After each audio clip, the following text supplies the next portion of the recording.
plant of the week is Liatris spicata, or otherwise known as dense blazing star.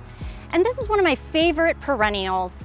It's a native and it's great for both residential landscapes and pollinator gardens alike. As you can see, it has these beautiful, upright, sort of fluffy looking flower spikes. The blooms are reddish purple color, and they just bloom in summer and make a perfect sort of vertical exclamation point in the garden.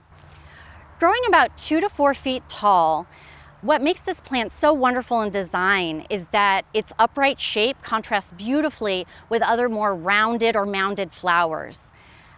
It's loved by pollinators alike, whether those are bees, butterflies, etc.